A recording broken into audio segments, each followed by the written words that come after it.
Everybody, it's good to have you with us here again on a Friday night at Swedenborg discussion meeting, Swedenborg Community Victoria. It's really nice to have these opportunities to talk to people in various fields, creators, and tonight we've got a healer and someone who's had a long association with the new church and with Swedenborg. And so I'd like to welcome Jeanette. Welcome to our show, our podcast. Lovely to have you here. Thanks, David. I'm delighted to be here with you this evening and all the viewers. And I will mention for anybody who's watching online, we do have a studio audience. You can wave Pam and say hello. Pam's my studio audience tonight, and we'll have people watching as well live on Facebook and YouTube. And if you are on those platforms and want to pose a question to Jeanette, then please do feel free to pop something in the comments and we can pop it on screen like this and chat through those questions as they come in. So please do send us something. We'd be delighted to hear them and chat them over. So Jeanette, you and I have known each other for a long time. Do you mind sharing a bit about your life journey thus far? Yes, thanks, David. So I was born in Canberra, born and bred, which is sort of unique because most people come here for work.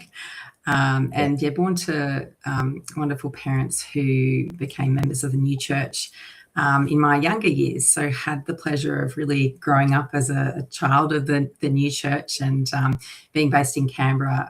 I do actually remember going to Roseville, and I just remember, the beautiful location of the Roseville New Church. And my very first book that I was given was the shorter Heaven and Hell. So that was a really, really great place to start. And once I was sort of old enough to read it, it really was such a wonderful way to learn about the concepts of Swedenborg and the new church. So, how old were you, can I ask, when you first picked that up and read it? Do you know? Well, I think I was given it in about year 4. So probably 9, probably 9. Okay. Yeah. It was probably a few years before I did actually read it and sort of understood, more what it was about. So it was probably my early teens, I think, before I actually read it and was like, oh, this is really, really fascinating. And really just made so much sense. So having that book at such a young age, in my early teens, really was such a powerful, powerful knowledge to have it at that point. And were there particular concepts that stood out to you that you particularly enjoyed? I think fundamentally the concept that we're spiritual beings that are having a human experience in the physical. So we do have the two, and that sort of just being validated was really actually important for me as I moved through my life and have ended up having a number of spiritual experiences myself. So having that knowledge that is the truth, that we do have spiritual nature and spiritual experiences, that was actually really supportive, because I knew that wasn't something that was out of the ordinary, that was actually a part of life and a part of our time here. Are there any of those spiritual experiences you feel you can share with us? Yeah, absolutely. Probably just starting it in the more vanilla nature. I have always been really intuitive. So sort of things like I'd know when my mum was going to call, like the thought would pop into my head, and sure enough, she'd ring on the phone.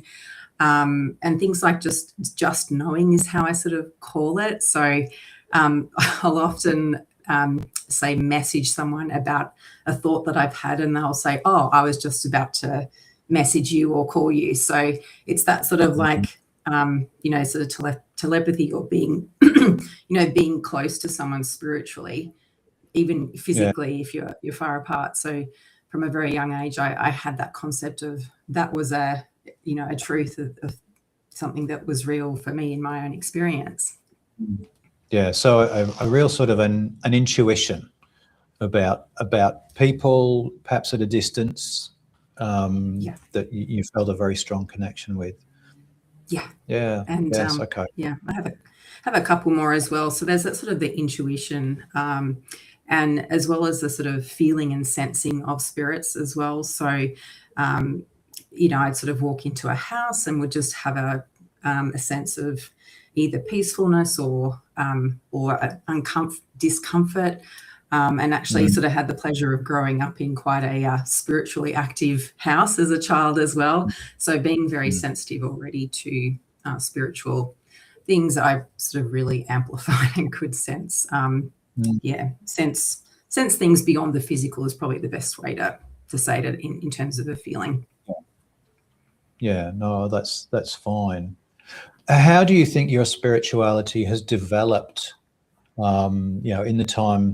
in that time since you first read Swedenborg? Or, I mean, my sense of things is, you've got a sense of spirituality that's predated that. You've had that sense even perhaps as a child. You first had spiritual awarenesses. Swedenborg validated it. How's it developed over time? So, sort of, did a sort of evolve. And one example would be something called angel numbers. So I started, for example, seeing numbers repeating everywhere. I'm not sure if we haven't personally talked about this concept. But yeah, the concept of loving guidance and communication from God through numbers. So I don't know if anyone on the viewers tonight have also had this experience, but every time I looked at a clock, it would be the same number. And then finally, after a couple of years of this happening, I thought, oh gosh, I should probably Google this because it's so loud and just like beyond a fluke type thing. So for me, so things like, sort of I Google if I see repeating numbers, for example, and it's often sort of loving guidance or sort of validation in terms of, how things are tracking or the themes that are happening in life. So that's obviously not a Swedenborg thing. I'd love to sort of hear if Swedenborg did sort of talk about that concept at all. For me, that's interesting. Yeah, it's one I'm not familiar with particularly. I haven't come across it before. It would be very interesting to hear if anybody watching tonight has had that experience of angel numbers, you called them. Call them angel numbers, yeah. Yeah, okay. And that's a fairly well-known phenomenon? It is if you Google it. There's heaps on it, surprisingly.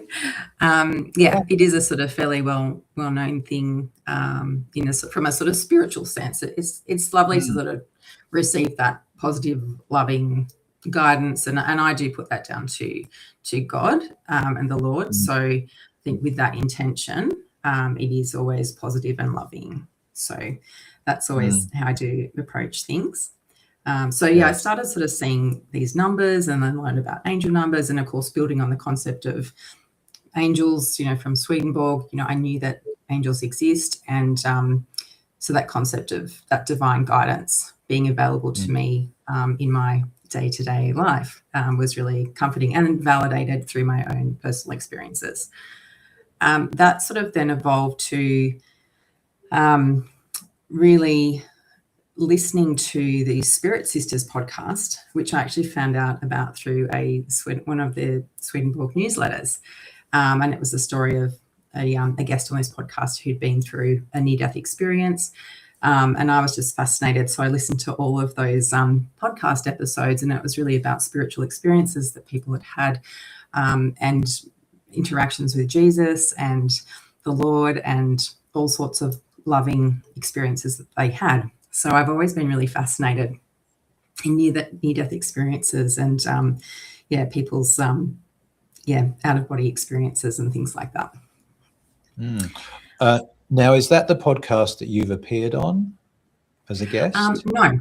So it's not. So the Spirit Sister ones is actually an Australian author, and she's fantastic. So I highly recommend that Spirit Sisters podcast. It is really lovely. That once I basically ran out of episodes and thought, I'm really enjoying learning about these stories. So I thought I better go and search for another podcast. So I did a bit of a podcast search and came across a podcast called Angels and Awakening podcast. And that one was about sharing angel stories and spirituality, and coming, which I thought was quite lovely, coming also from a God-informed space. So combining the concept of spirituality with the Lord and the divine concept as well, which is always been very important to me. And so I was listening to that, and then I basically decided to sign up to an angel Reiki course. So that was about the concept of being the channel, the facilitator of that divine healing for people. And that was a great first kind of course, just to understand the concept of energy, like what is energy and how can it help, and how we're connected to the divine, and how we can access that support from the Lord in a sort of physical sense in our bodies. Okay. So the Angel Reiki, that's a course rather than a podcast or something you listen to. Exactly. Can you just explain for anybody who's watching who doesn't know what Reiki is? I'm not terribly familiar with it. I've certainly heard of it. I've known a number of people on to Reiki sessions, but I'm not really very familiar with it. Could you explain it to us?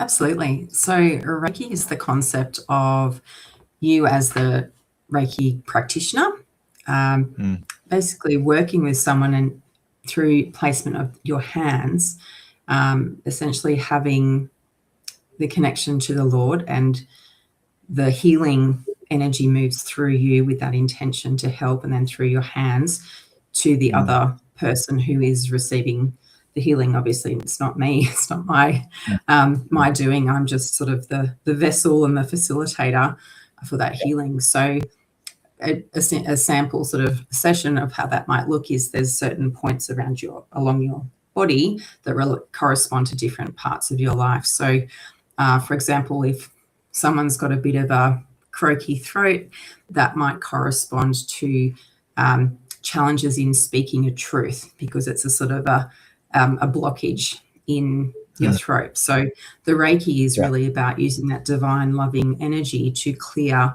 energetic blockages at the subconscious level through that sort of hand placement.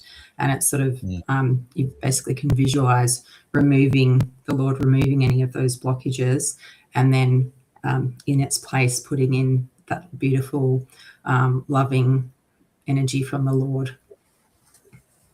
Yes. Okay. Now, as I hear you describe that, I think of the chakras. Does That's Reiki right. have that idea of the chakras in as part of that philosophy?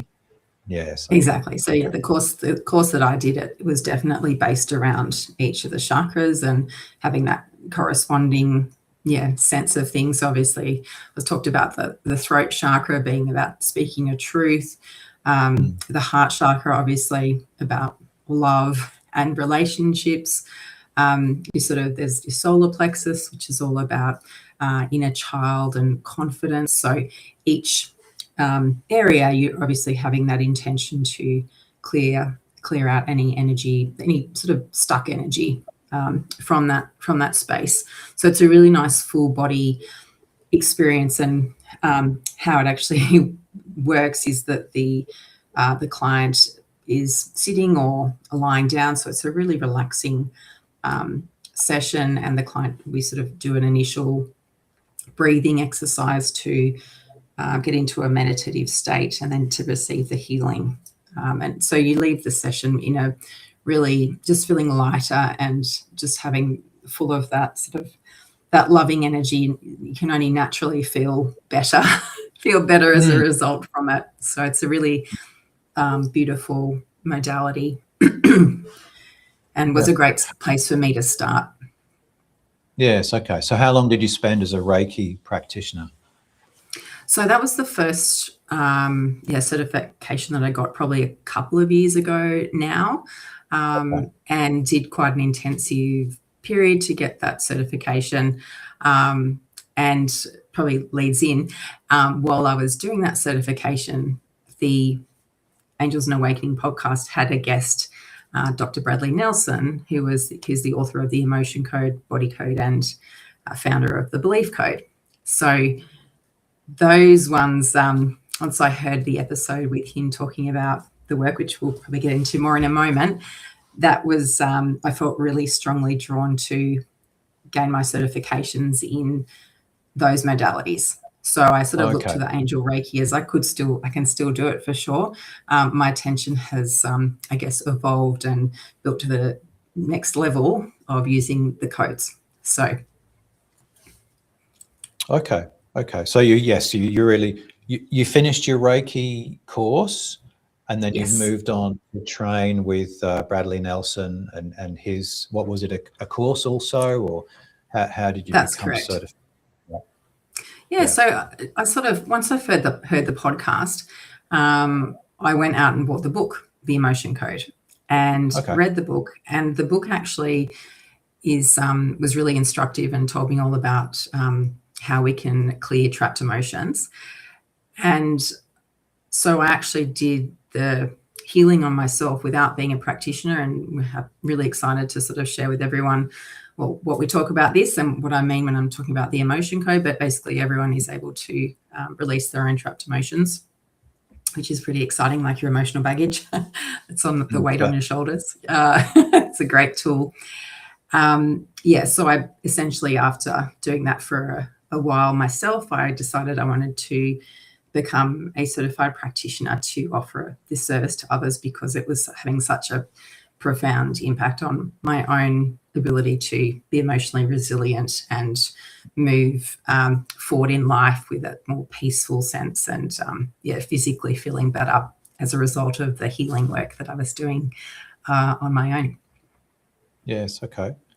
So one of the questions that comes to my mind is, I guess there's similarities and differences between the emotion code and Reiki. What would be some of the differences? The Reiki for me, it's sort of like a full body general. It'd be like a general checkup if you went and had a general checkup, or a full body massage, for example. Maybe we use massage as a analogy. So it'd be like you're going for a Reiki session, you're going to have a full body massage, and you feel overall like fantastic because you had a full body massage. But say, for example, there's like just one knot in your shoulder that just won't budge even after the full body massage. That would indicate that there's something else going on. So the emotion code, body code, and belief code really allow you to focus in very specifically on issues such as, the knot in your neck, or can be physical, mental, or emotional challenges that you're going through. So what I really loved about the codes, and which is why I did all three, was because it's been so effective with those individual challenges and sort of niggles and issues that I've sort of come across in terms of helping clients. Yes, okay. So how long have you been practicing this? So it's been about 18 months since I sort of gained the certification.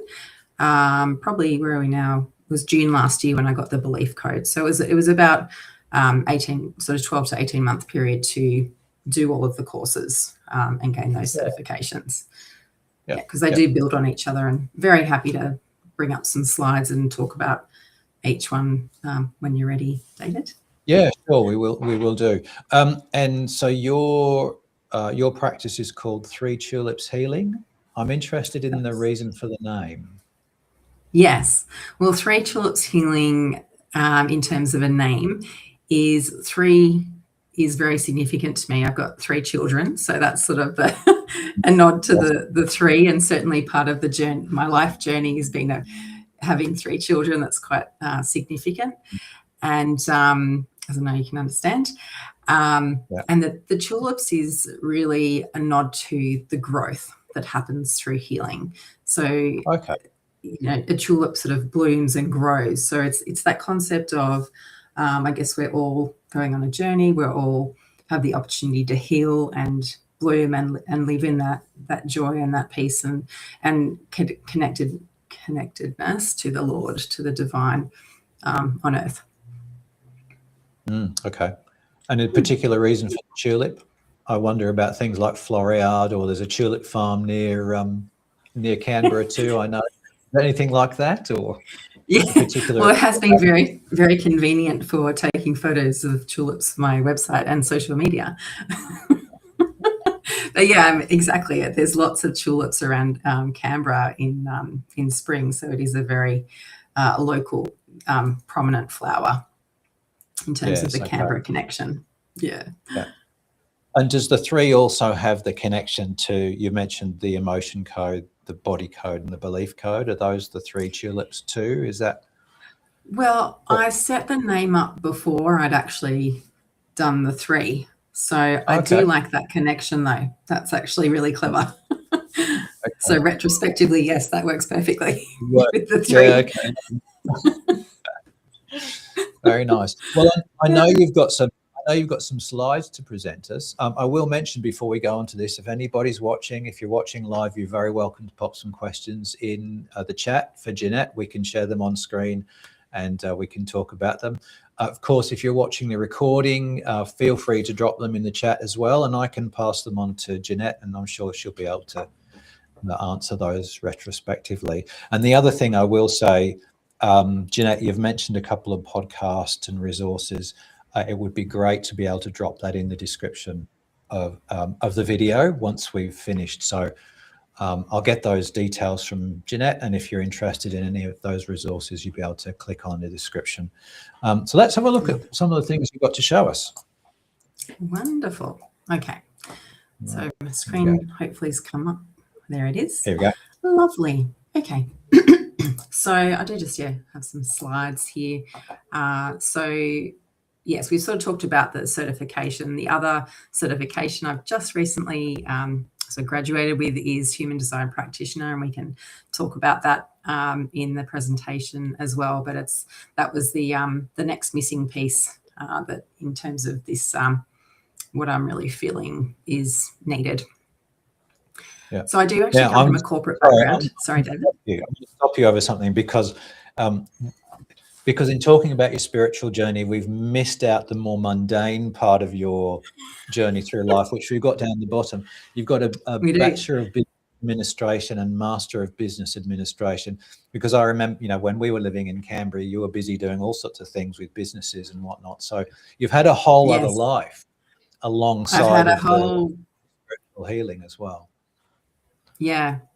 And we can talk about that quickly since it's sort of on the screen. Exactly. Yeah. So I have had actually a fairly extensive corporate career, and for most of the time have been working full-time in corporate, and as well as running small businesses sort of on the side, just, sort of for fun and to do extra things. So it's been a very busy, busy time, and having, 3 kids as well. So, but I think that the journey of doing all of that certainly was, I guess, a precursor to me looking into healing modalities, like in the first instance for myself, to kind of move through some challenging time. Everyone has challenges. And I sort of got to a point where I wasn't as emotionally resilient as I felt that I could be. It was almost like my cup of challenging emotions was overflowing, and I wasn't coping very well with, the additional things that come in. So doing the energy work, I started to feel lighter, and I thought, well, this is a great feeling. So we'll talk about some of the things we've done, but it's definitely a way that's helped me to release the emotional baggage, some of it that you don't even know that you have, because it's all at the subconscious level, but very much felt at the conscious physical level. Yeah, thank you. All right, so we'll go to the next one. All right, so probably just the principle of what is energy is a really good place to start, and everything's made of energy. Thoughts, emotions, our bodies, the chairs that we're sitting on, the tables, our houses, everything is energy. And when you have that perspective, it really, I guess, changes the way that you look at things, in a good way, because that sort of just helps explain things. So, our thoughts are real at a subconscious level. Our emotions are real. So it really energy is about vibration and frequency, and everything is vibrating at a certain frequency. So, of course, our energy, that really affects our health and our well-being and our behavior. Because when you have limiting beliefs, and which we'll talk about shortly, and you've got trapped emotions, they actually don't make you feel good physically and can actually be the cause of the underlying subconscious cause of many physical challenges. Any thoughts on that one, David? Well, I think, that, I mean, that ties in very much with Swedenborg's idea of influx, doesn't it? It's that, that the cause of things typically is spiritual. It's in the spiritual world, the spiritual realm, the spiritual part of us.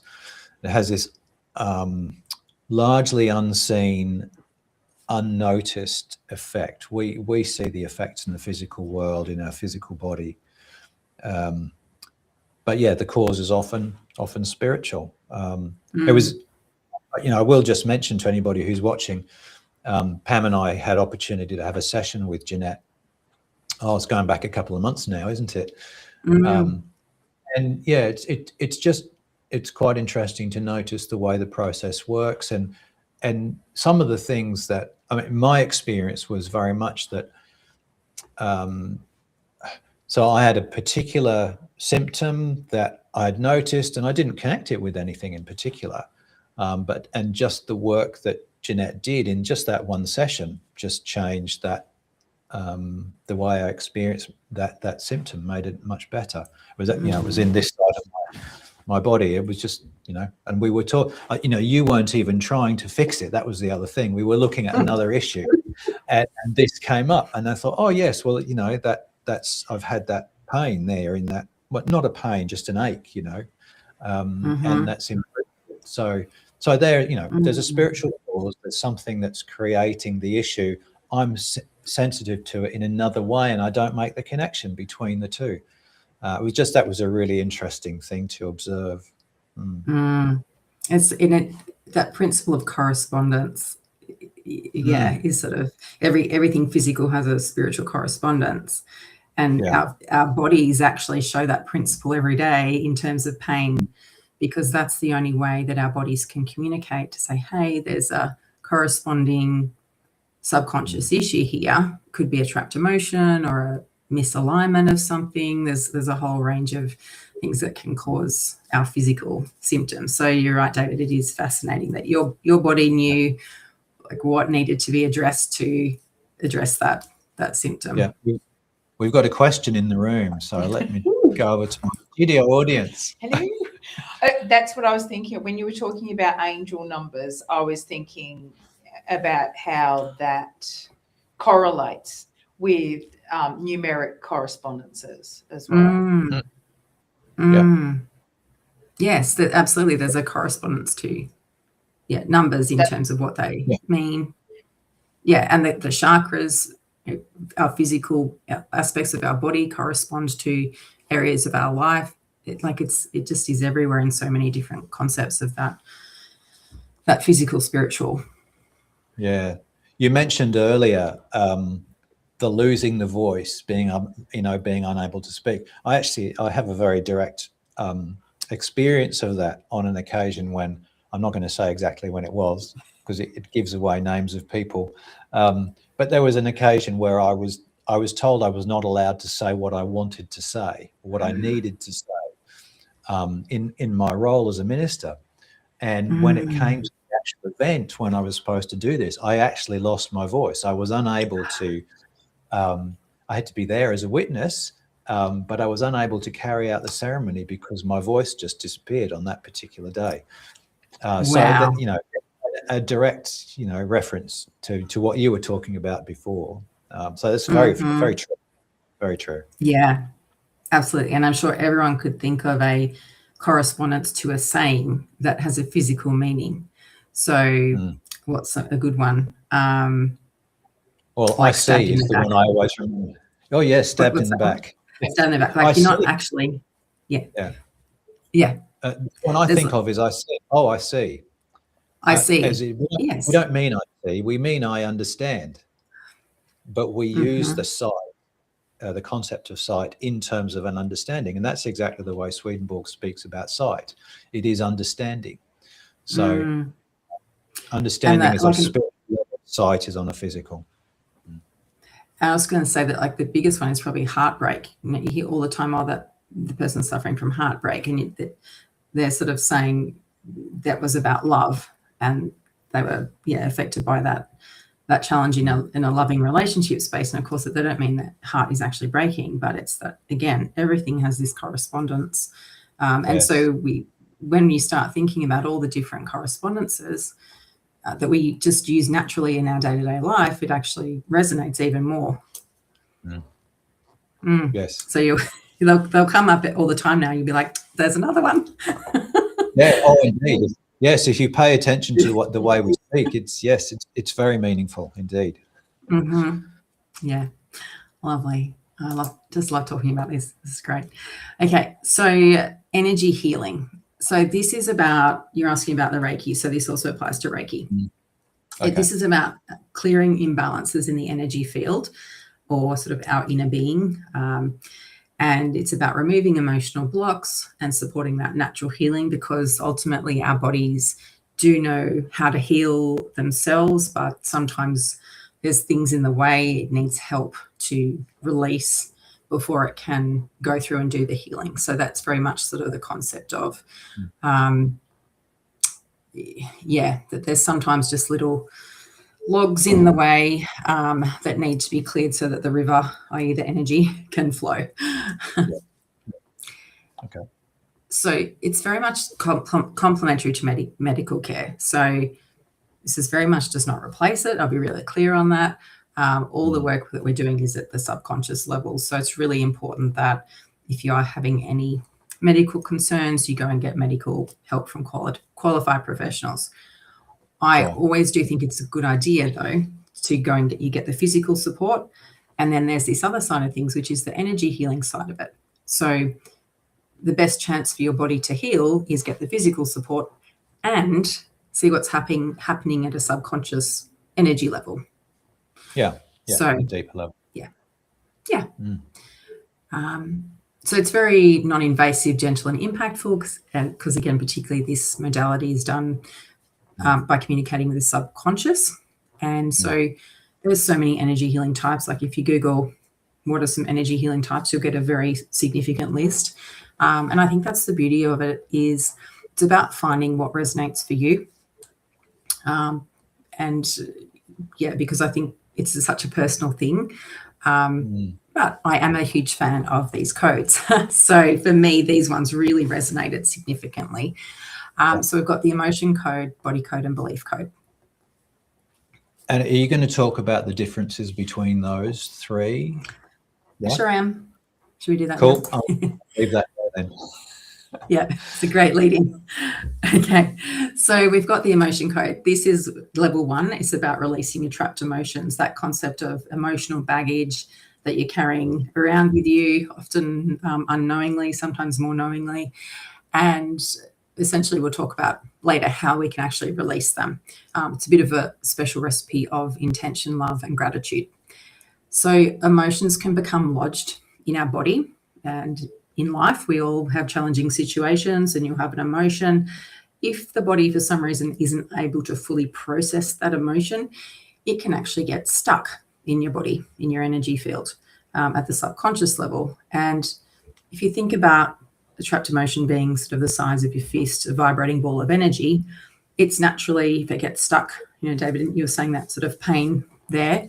If you had a trapped emotion that was there, it would basically be a distorting element to your blueprint. So everything at the subconscious level, if you think about your spiritual body, it's like a blueprint to your physical, because it's all connected. Yeah. So we want the spiritual and the physical to be, just connected without any kind of distortion. So things like the trapped emotions that can just get in the way, and that's why you have the pain, because your body's saying, hey, there's an issue here. So there's the book on the emotion code, and I really highly recommend, if this is of interest, you can get the book, and it actually tells you how to go through this process of releasing the trapped emotions for yourself. So it's a really fantastic introduction. Again, we'll get those a link if there is, so anybody watching can have a look at the book. Lovely. So just briefly about trapped emotions. So there's different types. You can have a trapped emotion from your own life. Great news is you can also inherit these trapped emotions from your well-meaning ancestors who want to pass on their experiences and challenges.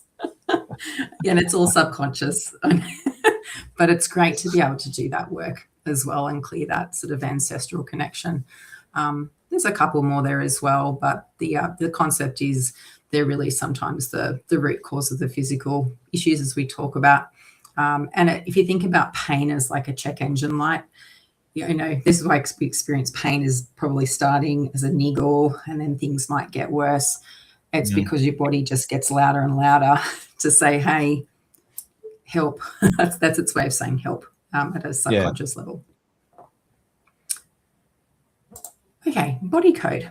So this is level 2, and it builds upon the foundation of the trapped emotions and the emotion code. There's more energetic areas. So we've got topics like energies, circuits and systems, toxins, pathogens. So like viruses and bacteria, they're also a form of energy, and therefore they are can sort of be worked on from a subconscious level. Misalignments, and also nutrition and lifestyle factors. So with the body code, it's a great way to actually communicate with your subconscious and find out what your body needs help with. Pardon me. Can I just ask, what do you mean by, you've talked about level 1, level 2, and I guess the belief code is level 3. What do we mean by these different levels, and how do they relate to one another? So it's just the Discover Healing, which is the organisation who manages the training and certification and ongoing professional development for these modalities. So it's their way of saying level 1 is the first step, and that you need to have an understanding of that level 1. Then once you've done emotion code, you can do the body code course. Once you've done the body code course, you can do the belief code course. So that's all it means by the levels. Yeah. Okay. Does it suggest that one is more fundamental? Is the emotion code more fundamental than the body code and the belief code? Is that how it works, or it's not? They just build on each other. So they just build on each other. So you need to know how the emotion code works to do the body code, and you need to know the body code because it's a key part of the belief code process. So they offer the 3 because not everybody does all 3 levels. Some people might only want to do the level 1 certification, and they'd be very happy with the emotion code because it is on its own very effective. Yes, okay. And me, as someone coming to you for healing, do I need to know this? No, it's all subconscious led. Yeah. Yes. So if you came to me with if it was a physical thing, like, oh, Jeanette, I've got my left knee's been bugging me, or my neck's been tight and it just won't release. I've had massages and et cetera. I would essentially go into it's through an app. I use an app to do the process, and your subconscious basically already knows what's in the app, knows all of the options about how we can connect and it can get the support it needs. So we'll talk about the process in a minute, but essentially your subconscious would guide me to, do you want emotion code, or do you want body code, or are we doing heart wall work, which we'll talk about hopefully in a minute, or is it a belief code? So it's very much subconscious led because I'm just the facilitator, and so we're able to use the knowledge that I have to match it up with what you need. Okay. Good question.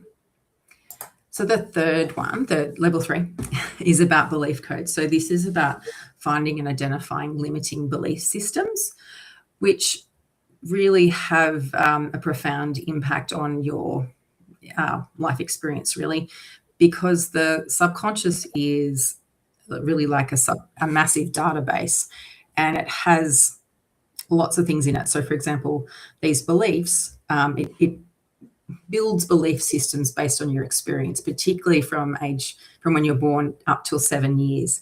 And there's probably some, I'm not sure, Swedenborg also talks about this sort of process of in childhood, you're really just like a sponge taking in everything around you, and your subconscious is a database, and it's going, right, that's the truth, and building out these statements.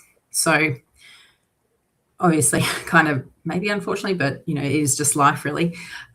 We do have limiting belief systems that don't align with our conscious beliefs.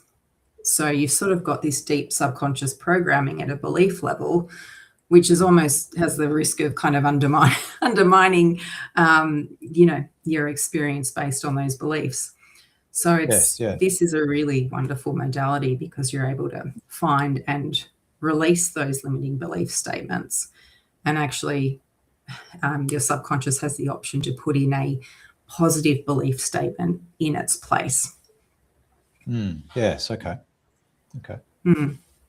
So the analogy I've got there, you can see, is of the tree. So when you're talking about limiting belief systems, it's not actually a tree, but I do like the concept of like your mind being a garden, and so if you have trees in your mind garden, some of the trees might not be very helpful or align with the truth, and that might not be of a loving nature because you've sort of just taken them on at a subconscious level unwittingly. Or you can also inherit limiting belief systems, again, from your ancestors.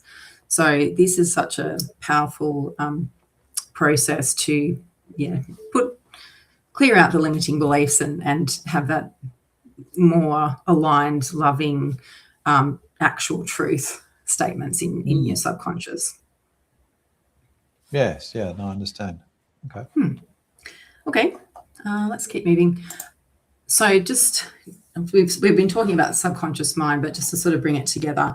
So 95% of your thoughts and behaviors are subconscious, and it's only actually 5% that is conscious, which is really, I guess, astounding, but maybe not astounding when you think about it. So your subconscious remembers everything about you. So it stores all of your past challenges, emotions, and beliefs.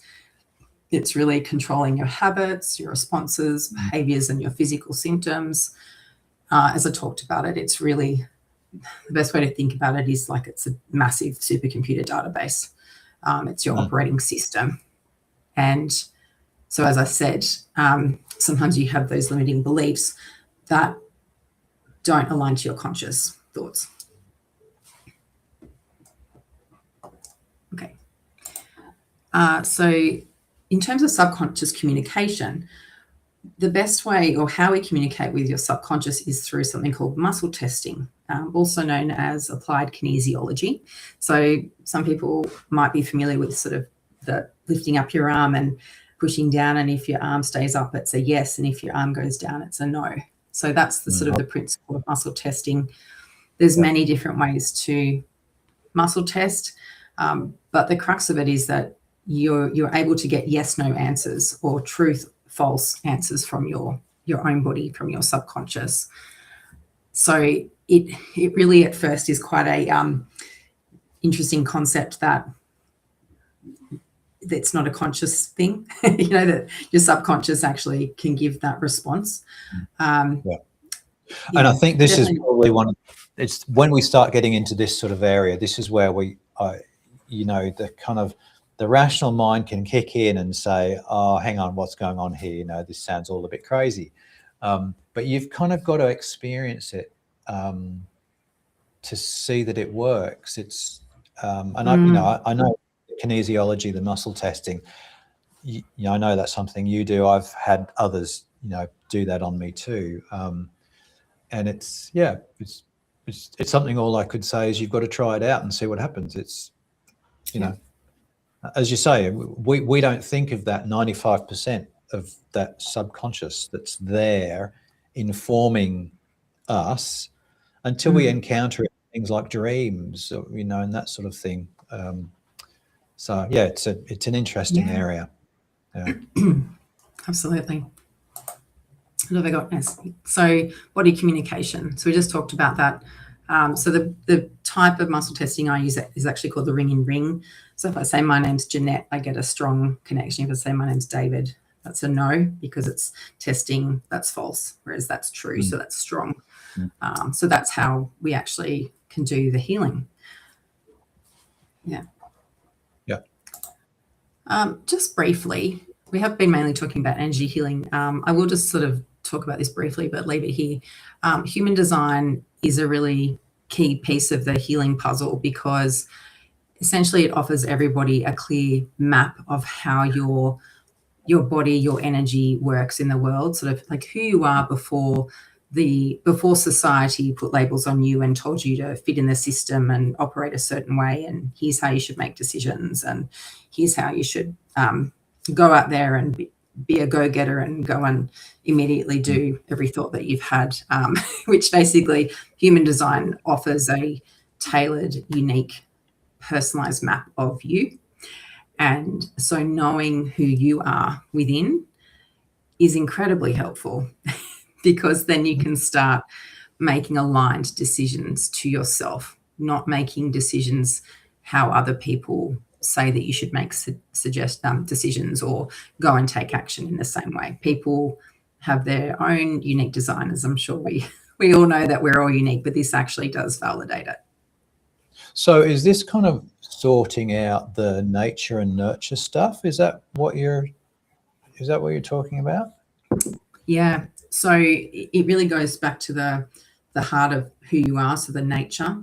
And the concept of conditioning in human design is that through your life, based on how your energy works, and it's sort of slightly connected to the chakra system in this respect, is that in some areas you might be what's called more open to conditioning from others, that is taking on their ways of doing things or their emotions, or kind of is like when you're around someone, if you have an open, what's called a center, you'll actually be able to mirror back to them sort of their nature.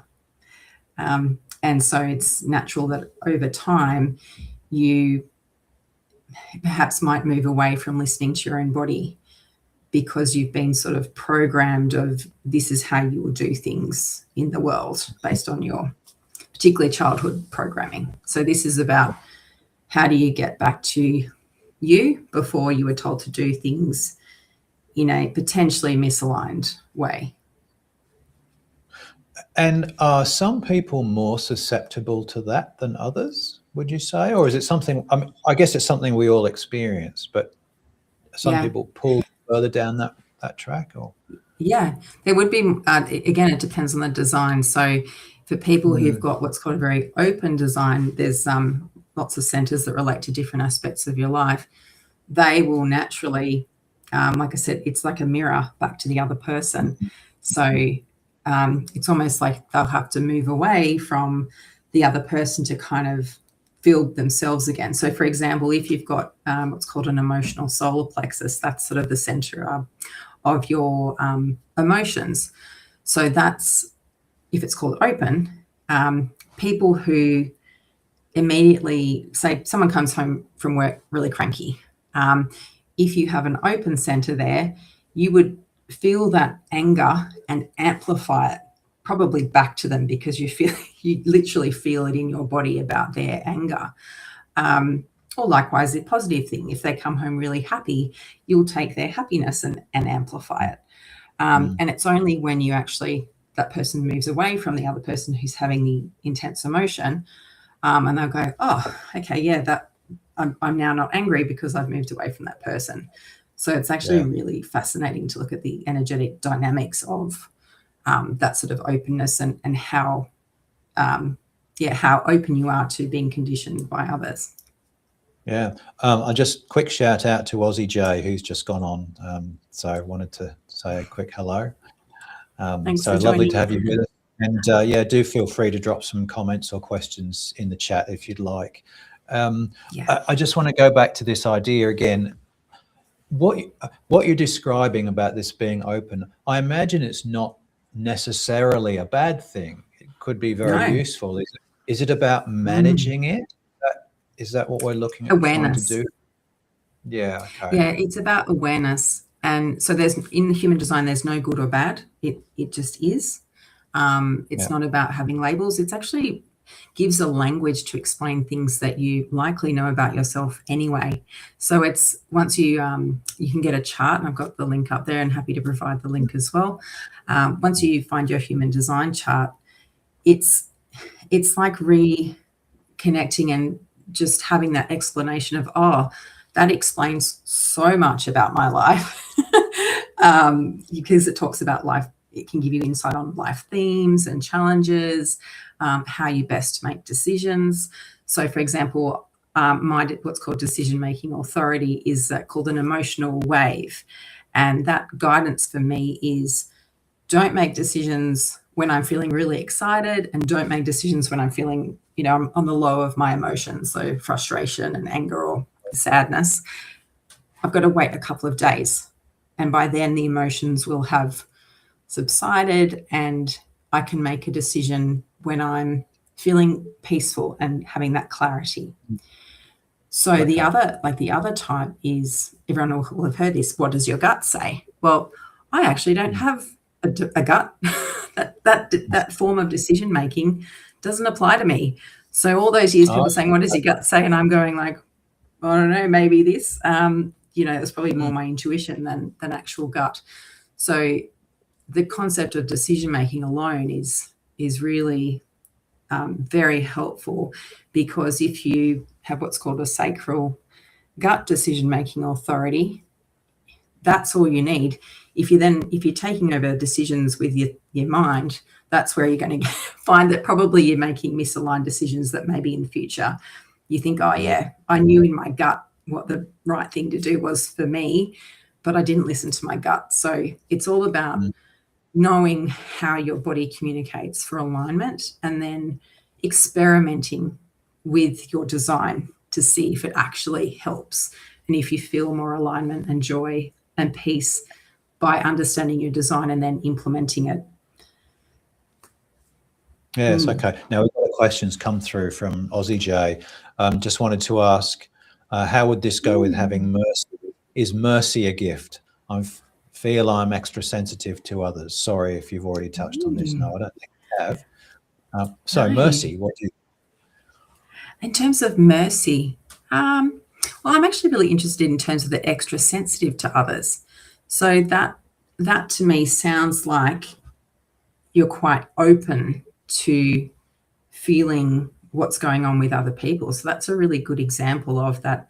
When I was talking about the centers in human design, that openness, and you actually feel like it's not your imagination.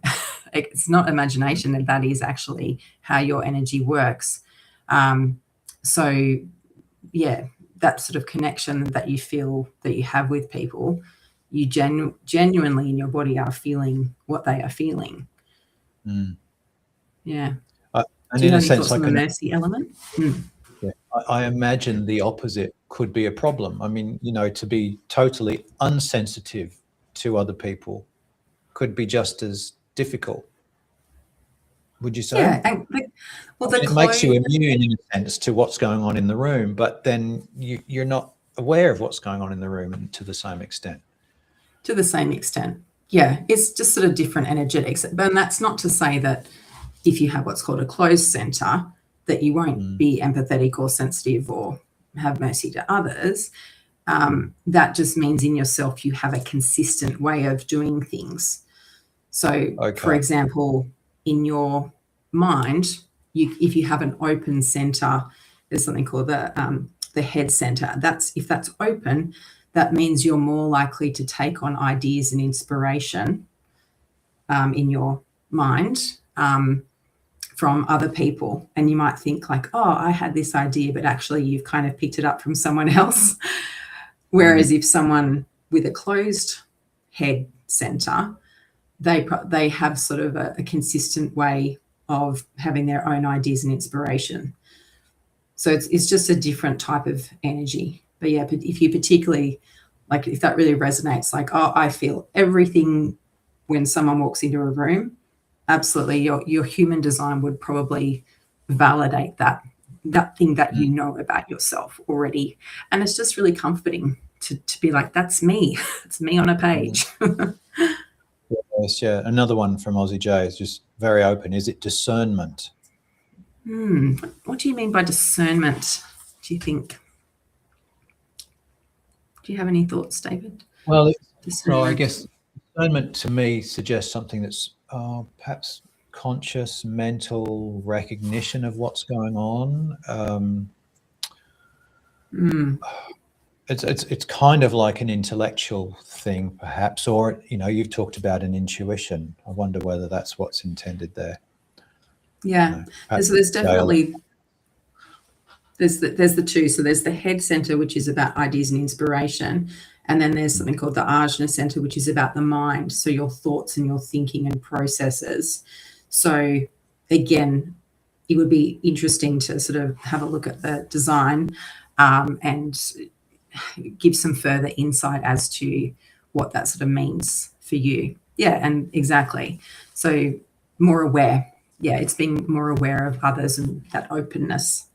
And there's so many layers to human design. We're just sort of scratching the surface. But there's different themes that would also probably be validating in terms of how you interact with others. Yep.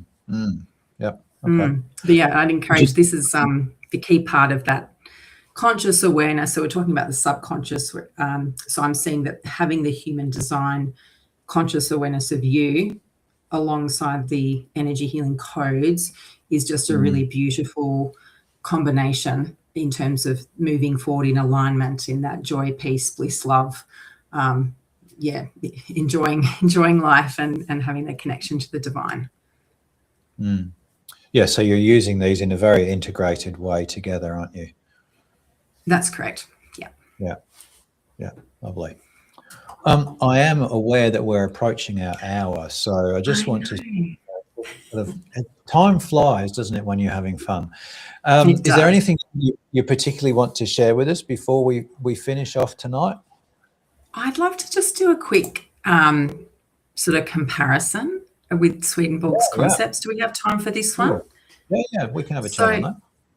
Yeah, so I thought this was really interesting. I did some analysis the other day comparing Swedenborg with the emotion, body and belief code and then human design. So I thought this was a really nice concept. I think all of these things, all of these concepts and the teachings of Swedenborg, they're really the core purpose. Well, one of the core purposes is about that alignment with the divine and receiving love and growing closer to the Lord. So this one really summarizes that sort of concept of transformation being about removing the inner distortions and living in truth and love. And all of these modalities really are about that principle. So looking there at the Swedenborg column, we've got there the concept around evils blocking divine influx and having that truth and love restoring the soul. Along that same sort of concept, we've got the codes there. We're looking at trapped emotions, releasing that emotional weight and really releasing those limiting beliefs that are blocking that flow and alignment. The energy healing and the belief correction, that actually is the process of restoring the balance. And then having the human design piece and understanding your human design and human design map is the concept that conditioning has the potential to distort your true self because you're taught, you have to think about decisions before you make them. Whereas human design talks about, well, actually, if you know what your decision-making authority is, that's all you need to do is, follow that decision-making authority, and another element called following your strategy as well, which is a whole other concept. So it's all about alignment. So I love the common themes are really around misalignment within in ourselves at a spiritual level leads to that suffering. And so when that alignment is restored, this really supports our spiritual growth and brings us closer to the Lord. Yeah. One of the things that fascinates me, Jeanette, is that when we're open to changing our terms or understanding that we speak with different language about the same topic in different fields, the connections that we can draw I find often people will get stuck with a particular terminology, and they feel like they have to use that terminology for this concept. And then as that term moves into another field or another group of people, they use it in a slightly different way. And we just need to have that flexibility in the way that we deal with our concepts and the way that we refer to them, the terms we use. So, and that illustrates that quite well, because you've got very different terms used to describe essentially the same processes. So and I'm sure there's more. Yeah. Like, as I was saying, I think it's really important that you find what resonates for you along this theme. Like these two modalities really stood out for me, but there's so many more out there. Yeah. And Aussie J's just referred us to check out William Donahue. That's a name I don't know. I'm learning lots of names I don't know at the moment. I think you'd appreciate some of his teachings. That's lovely. Thanks very much for that message. Yeah. Well, it's been a lovely chat, Jeanette. I thought it would be. We've had a fine old time together. Did you have any other questions you wanted to ask? No? No questions from me. No questions from the studio audience. Yeah, so there we go. So say hello. Hi and bye. Yeah, look, Jeanette, it's been lovely to have you on. It's been great to learn about the emotion code and to hear about your journey. That's lovely. So thank you for taking the time and joining us. For those who are watching, I will mention that our next discussion group is a couple of weeks away. It's 10th of April. I'm speaking to David Forshee, who is the host of the Kingdom Within podcast on YouTube. That will be a morning thing because he's in the US, but you'd be very welcome to join us, or again, as always, watch the recording. So I'd invite anybody along who's interested in that. But Jeanette, thanks again. It's been lovely. And we will make sure for anybody who's watching that those resources and links are provided in the description later on. Okay. Thank you so much, David. Enjoy your evening. Thanks so much for joining us. And we look forward to doing it again, actually. That would be lovely, wouldn't it? That would be lovely. Thank you so much. All right.